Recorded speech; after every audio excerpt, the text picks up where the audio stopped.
Chapter 6 Rural Administration गांव का प्रशासन of Class 6.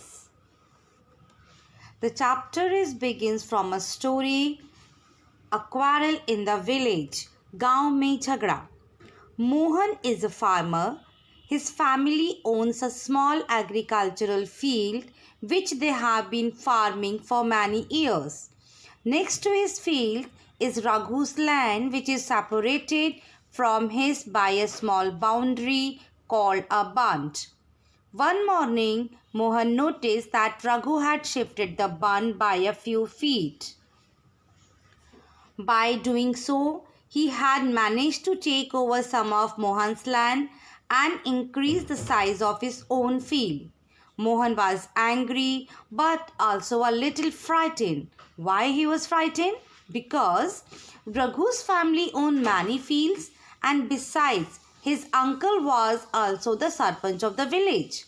But even so, he plucked up courage and went to Raghu's house. इसके बाद भी मोहन ने हिम्मत जुटाई और रघु के घर पहुंच गया.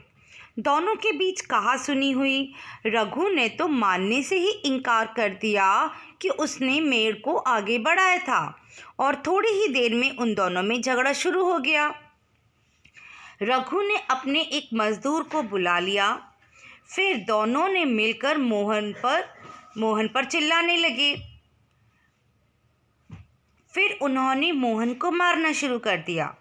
The neighbors heard the commotion and rushed to the spot where Mohan was being beaten up. They took him away. He was badly hurt on his head and hand. एक पड़ोसी ने उसकी मरहम पट्टी की. मोहन के एक दोस्त ने, जो गांव के डाकघर में काम करता था, सुझाव दिया कि उन्हें स्थानीय पुलिस थाने जाकर रिपोर्ट लिखवानी चाहिए. जबकि कुछ इसके खिलाफ थे. उनको लग रहा था कि बहुत सारा पैसा बर्बाद हो जाएगा और नतीजा कुछ भी नहीं निकलेगा. Some people said that Raghu's family would have already contacted the police station. काफ़ी विचार विमर्श के बाद अंततः यह तय हुआ कि जिन पड़ोसियों की आंखों के सामने ये घटना हुई थी, मोहन उनको लेकर पुलिस थाने जाएगा.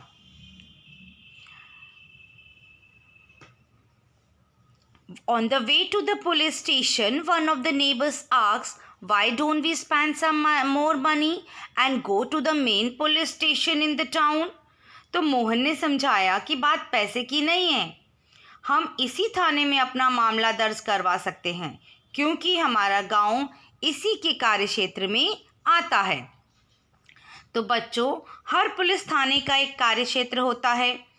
रोल ऑफ द पुलिस जो उसके नियंत्रण में रहता है. लोग उस क्षेत्र में हुई चोरी, दुर्घटना, मारपीट, झगड़े आदि की रिपोर्ट उस थाने में लिखवा सकते हैं. और पुलिस का क्या रोल होता है?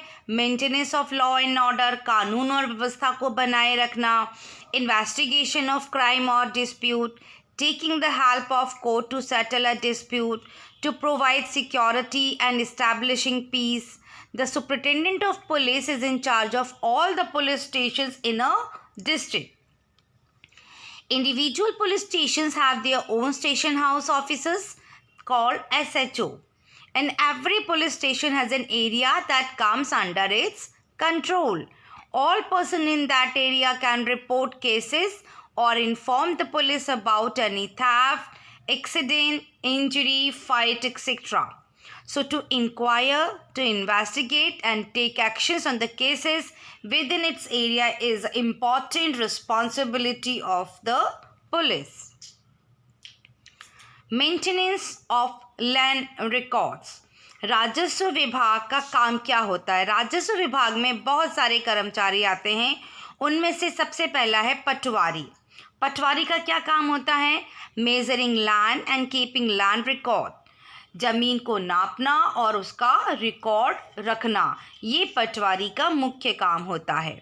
And the Patwari is known by different names like लेखपाल, कानूनगो, कर्मचारी और विलेज अफसारी. पटवारी को कहीं कहीं लेखपाल, कहीं कर्मचारी, कहीं ग्रामीण अधिकारी, तो कहीं कानूनगो कहते हैं. पटवारी is responsible for a group of villages. The Patwari maintains and updates the records of the village, and Patwari uses different ways of measurements. आमतौर पर पटवारी जो है खेत नापने के अलग अलग तरीके अपनाते हैं. कई जगहों पर वो एक लंबी लोहे की जंजीर का इस्तेमाल करते हैं. A long chain is use somewhere, और जिसको जरीब कहा जाता है. तो पटवारी किसानों से भूमि कर भी इकट्ठा करते हैं. Patwari would have measure both A's and B's fields and compared with the measurements on the map. If they did not match, then it would be clear that the boundary of the fields has been changed.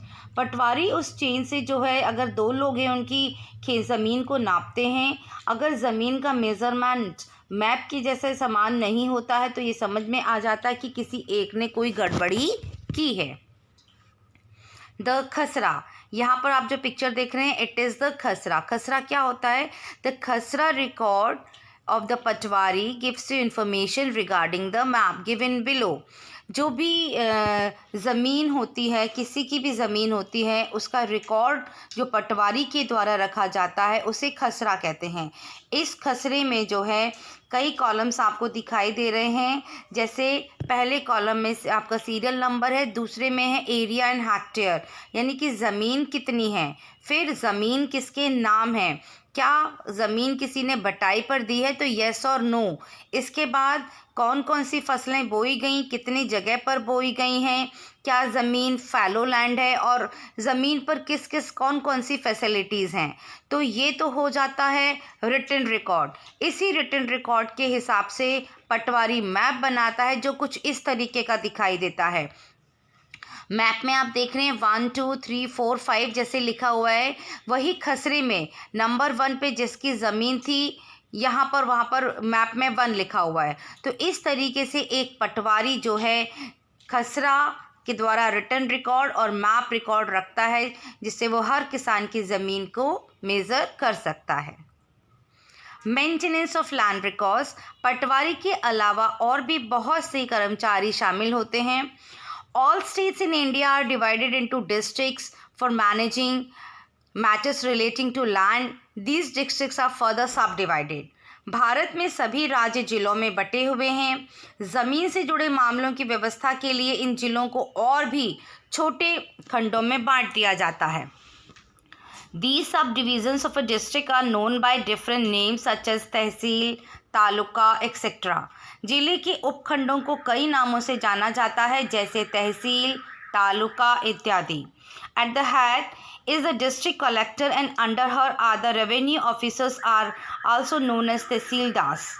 तहसीलदार इस सबसे ऊपर जिलाधिकारी होता है, जिले का मालिक, और उसके नीचे तहसीलदार होते हैं. तहसीलदारों को विभिन्न मामलों को निपटाना होता है. They also supervise the work of patwaris. ये पटवारी के काम का निरीक्षण करते हैं और ये सुनिश्चित करते हैं कि रिकॉर्ड सही ढंग से रखे जाएं. And ensure that records are properly kept and land revenue is collected. इसके अलावा वो किसानों को अपने रिकॉर्ड की नकल आसानी से मिल जाए, इसका भी ध्यान रखते हैं. स्टूडेंट्स को कास्ट सर्टिफिकेट मिल जाए, इसका भी ध्यान रखते हैं. इसके अलावा The tehsildar office is where land disputes are also heard. Tehsildar के ऑफिस में ही ज़मीन से जुड़े हुए विवादों के मामले भी सुने जाते हैं. यहाँ पर एक पोयम है, पहले हम उस पोयम को देखते हैं, फिर उस पोयम से जो प्रॉब्लम निकल कर आ रही है उसका सॉल्यूशन हमारी इंडियन गवर्नमेंट के द्वारा क्या किया गया है उसको देखेंगे. Father inherited a house from his father. विरासत में मिला ये घर पापा को अपने पिता से. एंड एवरीवन से ही will leave it to brother. यही घर मिलेगा मेरे भैया को मेरे पिता से. But what about me and my mother. पर मैं और मेरी माँ, हमारा क्या. To expect a share in my father's home is not very womanly, I am told. बता दिया गया है मुझे पिता के घर में हिस्से की बात औरतें नहीं किया करती. But I really want a place of my own, not dowry of silk and gold.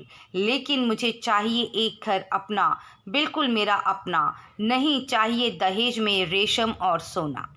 इस पोएम के ज़रिए एक लड़की इक्वालिटी की बात कर रही है कि जिस तरीके से मेरे भाई को या बॉयज़ को या मेंस को समाज में जो राइट्स मिले हुए हैं वो राइट्स विमेन को भी मिलने चाहिए, इक्वल राइट्स मिलने चाहिए। हमें क्यों इक्वल राइट्स नहीं मिले हैं? क्यों ये घर हमारा नहीं है? क्यों ये घर हमारे पापा का है, फिर ये क्यों हमारे भाई का हो जाएगा? तो इस तरीके से इक्वल राइट्स की बात का इशू इस पोएम में उठाया गया है, और इसी को देखते हुए हमारी इंडियन गवर्नमेंट ने जो एक्शंस लिए हैं वो देखते हैं। हिंदू सक्सेशन अमेंडमेंट एक्ट 2005, एक नया कानून हिंदू अधिनियम धारा 2005। The Hindu Succession Amendment Act 2005 is a landmark in the way to women empowerment. It came into force on 9 September 2005. The act removes gender discriminatory provisions in the Hindu Succession Act 1956 and gives equal rights in inheritance to daughters. This means daughter has the same right over the property as a son.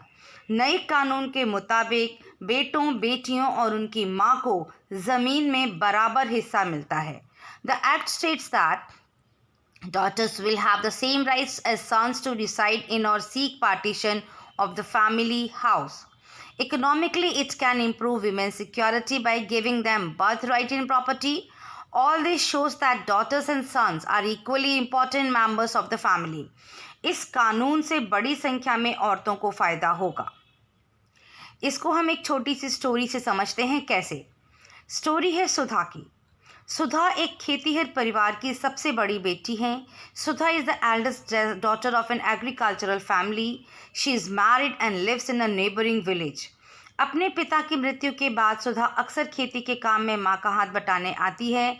उसकी माँ ने पटवारी से कहा कि ज़मीन पर अब बेटे के साथ साथ उसका और दोनों बेटियों का नाम भी रिकॉर्ड में आ जाए। Sudha's mother confidently organizes the farming with the help of the younger brother and sister. So similarly, Sudha also lives with the assurance that if she ever has a problem, she can always depend upon share of the land. So आपने देखा बच्चों कि किस तरीके से इस नए कानून के अनुसार सभी बच्चे, बेटा हो या बेटी, इक्वल हैं और सभी को प्रॉपर्टी में इक्वल राइट्स हैं। So women right to ancestral property. That's all your chapter. Thank you so much.